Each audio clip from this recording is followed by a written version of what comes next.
Dwarka trip day 4। আজ আমরা যাব পোরবন্দর। দ্বারকা থেকে 105 কিলোমিটার দূর এই পোরবন্দর। তো পোরবন্দর এই যাওয়ার রাস্তাটা খুবই ভালো। আমরা 1.5 ঘন্টায় পৌঁছে গেছিলাম 105 কিলোমিটার। আর পোরবন্দর গান্ধীজির বার্থ প্লেস। তো প্রথমেই আমরা কীর্তি মন্দির গেছি। এই কীর্তি মন্দির গান্ধীজির বাড়ি, এখানেই উনি বর্ন হয়েছিল, যে ঘরে ওনার বর্ন হয়েছিল। তো সেটাও দেখলাম, ঘুরে দেখলাম। ওটা এখন মিউজিয়াম গান্ধীজি।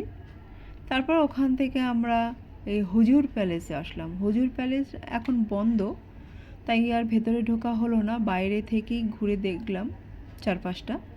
তারপর ওখান থেকে সুদামা মন্দির ঘুরে আমরা পোরবন্দর বিচে চলে এলাম। পোরবন্দর বিচটা বেশ ভালো, পরিষ্কার পরিচ্ছন্ন, শান্ত, গাঢ় নীল রং জলের রং। তারপর এখানে এই বিকেলটা কাটালাম, বেশ কিছুটা সময় বিকেলে